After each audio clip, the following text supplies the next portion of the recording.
नमस्कार दोस्तों, मेरा नाम है दर्पण और आप देख रहे हैं IBN 24 न्यूज़। और इस समय हम खड़े हैं करनाल के पिंगली चौक के नज़दीक गुरुनानकपुरा इलाके में, जहां पर आप तस्वीरों में देख सकते हैं दोस्तों कि जैसे कि अभी भी मध्यम मध्यम जो है बारिश चल रही है, बारिशों का मौसम है।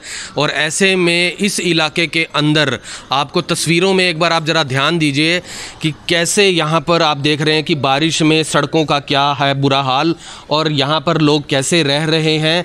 आपको बता दें ये इलाका पिछले वर्षों से जो है इलाका बसा हुआ है, कई वर्षों से, यानी कि ये हो सकता है कि मेरी उम्र से भी ज़्यादा हो चुका है ये इस इलाके को जो बसे हुए, लेकिन अभी तक यहाँ पर सड़कें नहीं हैं, यहाँ पर लोग रह रहे हैं और यहाँ पर सीवरेज नहीं है, कोई सुविधा नहीं है।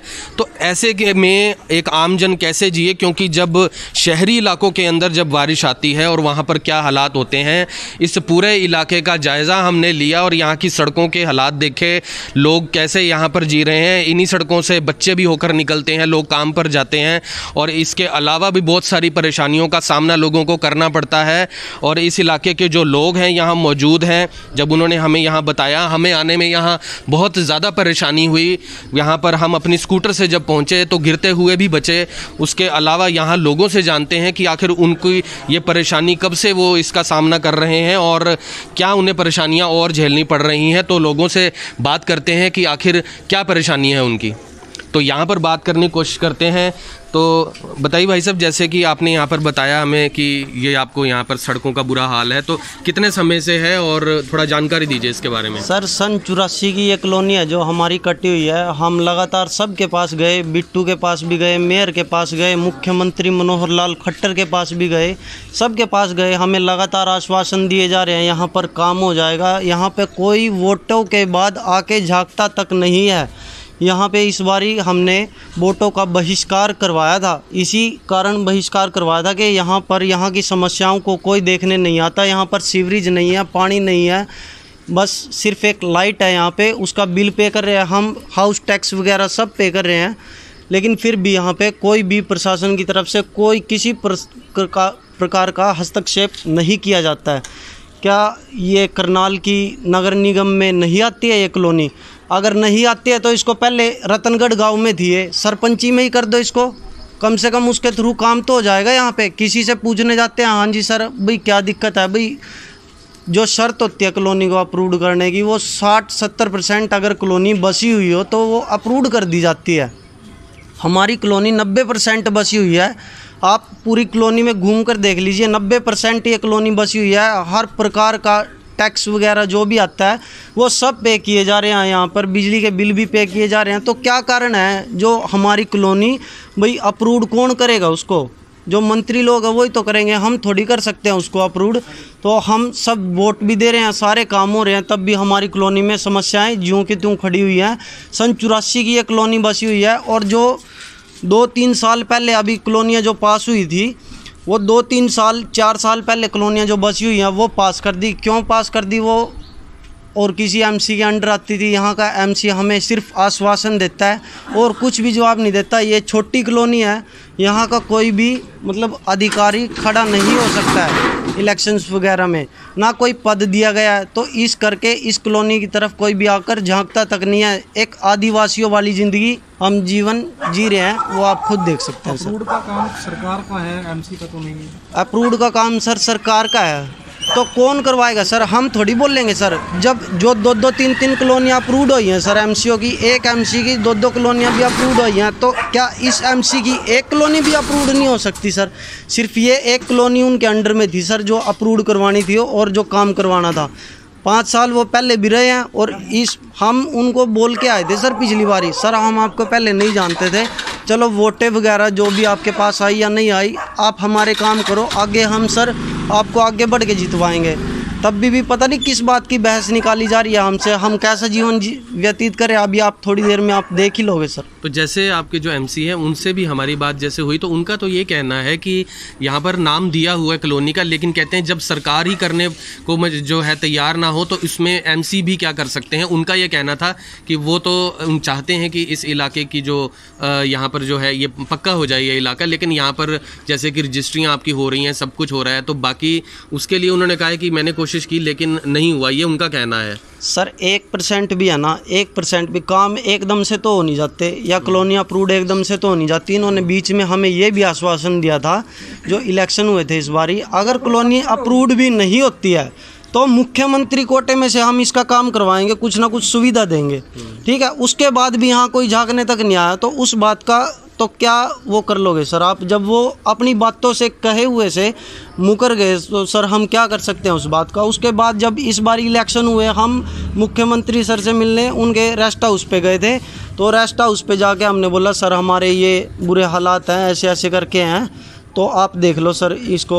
तो वो बोले नहीं बेटे जाओ, बाद में बात करेंगे, ऐसे करके बात करते हैं। तो सर पहले तो इस बारे में आपका क्या कहना है? अगर आपने बताया कि इस तरीके से उन्होंने आपको जवाब दिया है, तो आपको कहीं ना कहीं फिर इससे आपका क्या कहना है? जैसे कि आपने सर बीजेपी चाहे 100% वर्क कर रही हो सर, मेरा गांव मेरा देश कोई सीधा नहीं बनता सर, ठीक है। पहले लोग जुड़ते हैं, फिर समाज आता है सर, फिर कॉलोनी बनती है, फिर उससे राज्य बनता है, फिर देश बनता है।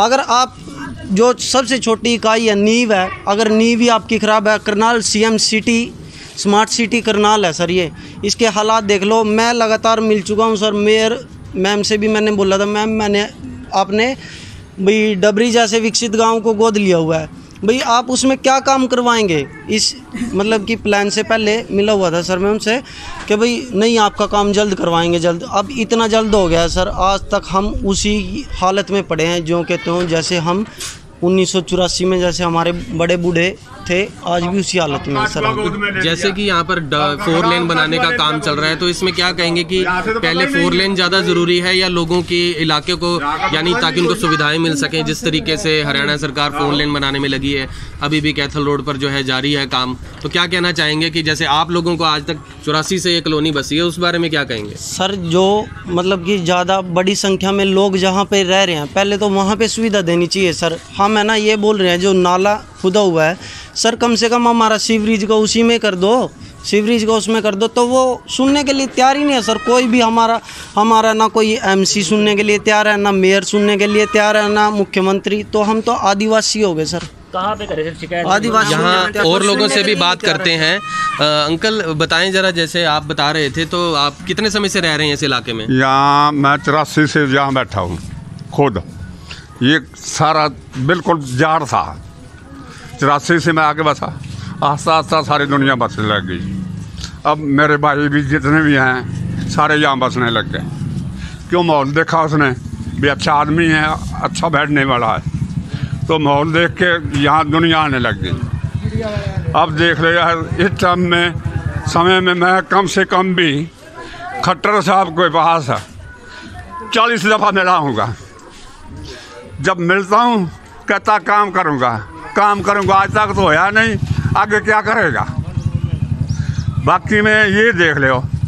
अब मैंने यहाँ बुलाया था खट्टर साहब को इलेक्शन से पहले इलेक्शन में, तो यहाँ मेरे से वादा करके गया था यहाँ का काम मैं बैठते समय करूँगा, जब यहाँ से आप जता दोगे तो मैं यहाँ से काम करूँगा। आज तक तो हमारी सुनाई नहीं है कोई।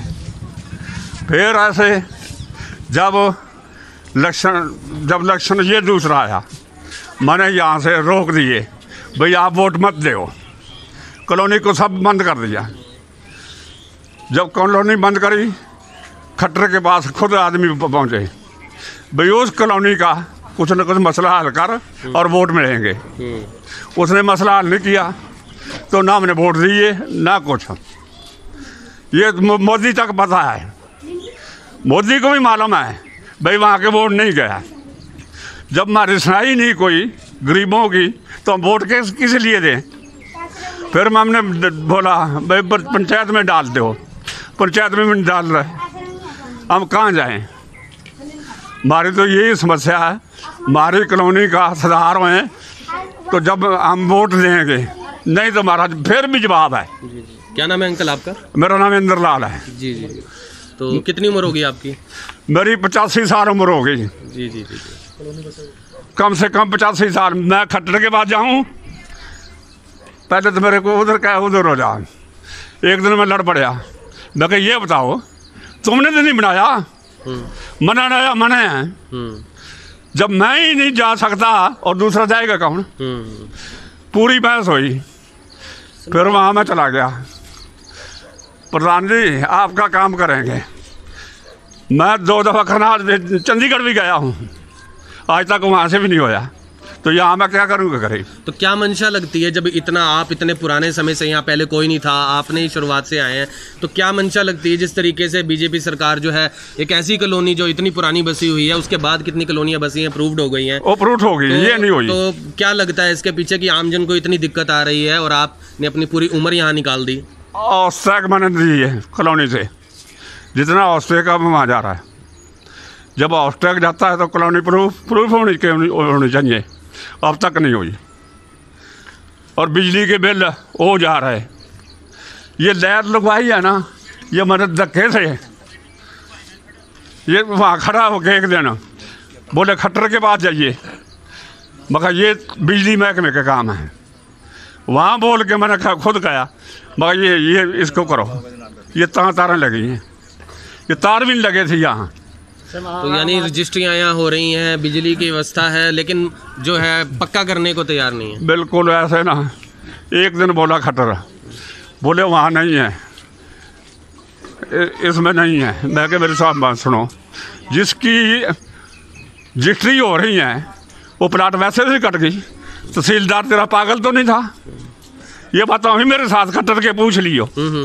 मैंने कहा अब जो कॉलोनी कटी है बेवकूफ़ तो नहीं थे, जिनने रजिस्ट्री करा के दी है वो बेवकूफ़ थे। तो सेना हो गया, खट्टर को बोल रहा हूँ मैं खुद।